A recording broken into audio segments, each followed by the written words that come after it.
Welcome back, folks, to the Print Files at PacPrint, streaming live from the PacPrint exhibition floor. And I'm now joined by Enda Kavanagh, who's come back, a repeat performer, returning to the Print Files. You were on back in 2021, I believe. It was. Thank you, Grant, for the opportunity. And it is good to be back. We had a lot of fun doing the last one. Yeah, so we when had you said to me dial-ins, earlier, hey, come up and say hello and introduce yourself again and share what's ideas and what's news. Yeah, well, I mean, XMPie, you were very busy with that when we talked last time, and you're still very busy with that.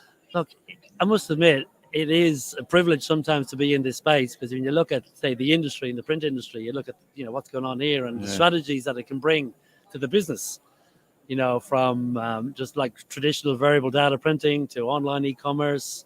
Yep. And now with label and packaging going through the roof, and a lot of commercial printers are investing in label printers, there's more stories to have, And then we just joined Vespa. We became part of Vespa for the Australian chapter. So there's a fresh audience and some fresh conversations that we can start doing. Yep. So yeah, it's all go. How? So I guess it's good for XMPie. Look, it is. I think everybody wants to know about strategy and what else can I do. They all invest a lot of good money in digital and printers and that type of thing, right? But they go, well, what else can I do with the machine? Yep. So it's like the XMPie solution is the stickiness of the insurance for volume, getting your customers to come back to you all the time. Yep. And then ask the question, what is the content that this is supposed to do? Is there a better way of doing it? Yep. So it's an education process as well from a sales rep's point of view in the printing industry to challenge the customers. Yep. And get to know more influential people and decision makers. Sometimes it's just procurement people. Yeah. But you go, hey, I need to know the head of marketing and the CFO, because they're the ones with the purse strings. Yeah. Yeah. So that relationship, going online frees you up, to stop doing the business as usual is repeat, to turn that off, and then go and have fresh conversations and get more higher value applications, because nobody's getting 100% of anything. No. That's the way I look at it, and that's the story that I suppose XMPie can inspire. Yeah. Get you closer to that magic number. XMPie is the why, not the how. Yeah. Why am I here having a conversation with you about a software strategy? That's the idea. We can show you how to do it, and I can create different versions of the same thing, but it's why. Why am I doing it? Yeah. What's the core behind it? So one of the things that I believe we were going to chat about today was open systems. You've got XMPie plugging into a lot of systems, open systems, connectivity, sharing of data. Is that an important thing at the moment? Look, one of the XMPie's strengths is the back end is completely open with very strong, capable APIs, and the new REST APIs allow us to integrate into existing ecosystems. So a customer may have another e-commerce system, but it's not capable of doing dynamic content. So we can put an XMPie server behind an existing ecosystem and link into there, no problem. And the other side then is people want to know about more about MIS systems. Yep. Now, XMPie doesn't want to be an MIS system, because MIS means so many different things to different people. Yeah. So we look at the different MIS vendors here, and we can integrate into all of them, in some shape or form. And then as the job is passed around through the factory with the MIS system, once it's sort of delivered or ready for shipping or whatever, we can send a message back to the XMPie experience so the user who's ordered it knows the status. It could also be that you want to link into a digital asset management system or a procurement system. So if you're a commercial printer and you're, say, dealing with a large enterprise organization, and they've got some sort of procurement system, so XMPie has to link into the procurement system to get the assets from that enterprise and then manufacture them in the commercial printer, which is somewhere else, And even in the implant space, we're seeing certain ideas where, there's not so many implants in the industry these days, but for the ones that are there, they want, especially with staff working from home now on COVID, they want to be able to go online to an intranet marketing portal, order the latest content from brands and marketing and their organization, and then upload a spreadsheet of their clients and let the system take care of itself. Yep. Yep. So physical print or a digital print or an interactive PDF, it doesn't matter. I can do them all. Yeah. But that's where the industry is at, and that's where I think one of the strengths we have is being able to have an open architecture. you think of another example, say I'm going online to buy something. Mm-hmm. Now, everybody on the planet who has the internet will get the same experience. So with our scenario, we call it like XMPL or XMPie's version of HTML or 2G, second generation. I can start engaging with you there and then.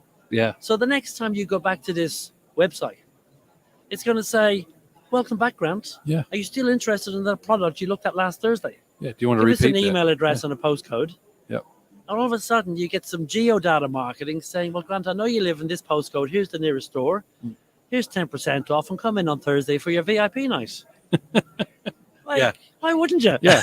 Yeah. No, You know? it's engaging with your Yeah, customer base That's and it, that's it. value adding for them and Yeah. making them feel like And- they're slightly more special. It is, and Yeah. it just helps printers Yeah. get more out of their existing customer base. Yeah. You know, and now, of course, we've gone into personalized video.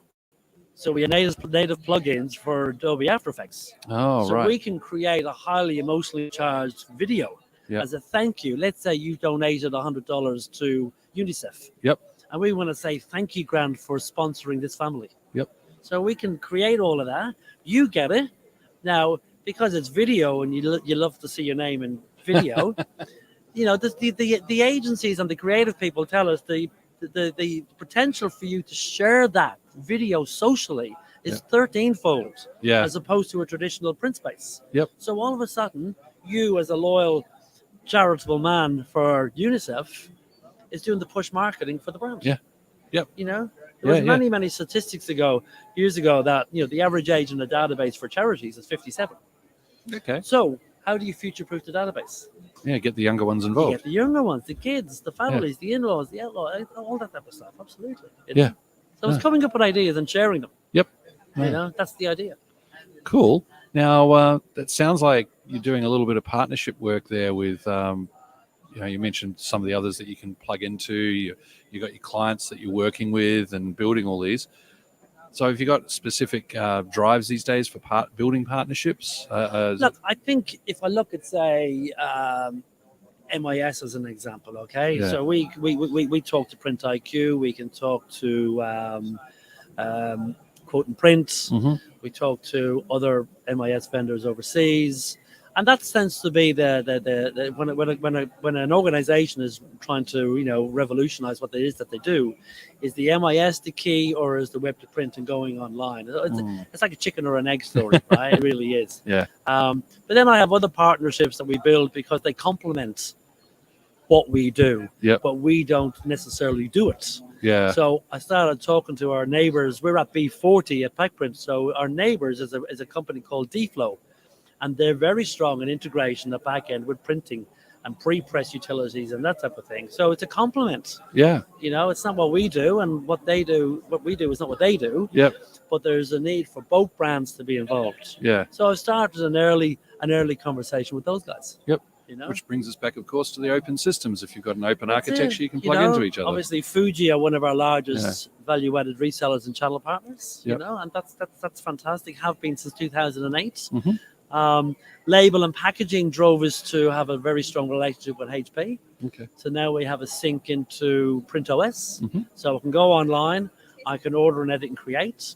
It ends up in PrintOS. You know, we like to use the term the connected factory, Yeah. right? Yeah. And it's in there and it takes care of itself. So it's really looking at who else can we play with, and who else, you know, it's Yeah. Really expanding the network. yeah, absolutely, you know. Yeah.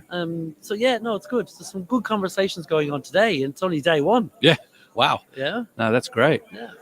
Well, Enda, is there anything else you'd like to say before we wrap this one up? Well, for those of you listening, we're having a XMPie Lunch and Learn on this Thursday, Okay. 12:30 for 1:00 arrival. Yep. It's a 2.5-hour session with 6 various guest speakers, followed by some networking drinks. And then there's a lunch which is provided, which is either barramundi or lamb, Oh, wow. based on, please come along, Grant, right? And it's really just sharing ideas, the room, you know, to have the privilege of capturing people for 2.5 to 3 hours Yeah. who are already customers, Yep. long-term customers.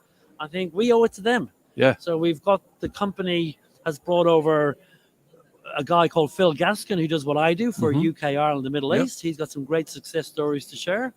I've got Ayelet, who's the VP of Marketing. So she'll be giving us some global trends and strategies and what's new. Yep. I've got Steve Couch, who is going to get into the detail of 3 or 4 specific key areas of where we've taken different versions and upgrades since COVID. Yep. And then Yaron Mahaban is going to share a trend or a change, I suppose, in where XMPie sits.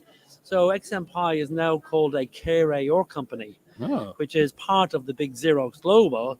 But the strategy there is to sort of join partnerships with various new investors in the organization, okay. and KRAO or AO being augmented reality. So Ah, that now then opens up where the future direction Mhm. could go between augmented reality, artificial intelligence, etc., etc. Yep. So feel free to come along on, On Thursday, Thursday. 12:30 for 1 o'clock. Okay. Upstairs in Clarendon Room A and B, at the front of the building on the Yep. Clarendon Street entrance, level 4. Okay. Well, folks, if you're listening to this and it's not yet Thursday, head on down. It sounds like it's going to be a great luncheon. Some amazing topics. And sadly, I'll be chained to the recording desks here in this stand. But no, thanks for the offer and the invite. And no, it sounds like it's going to be a great event. So, All folks, right. get on down to it. Thanks again for the opportunity, Grant. Good to see you Okay. again. Thanks, Enda. Good to see you too. All right. Cheers, buddy. Cheers, Bye-bye. mate. Well, thanks, folks. You've been listening to the print files at PacPrint, streaming live from the PacPrint Expo floor. And we're sponsored by Ball and Doggett, who are helping bring this to you today. We'll be back soon with another live interview, so stay tuned to this channel.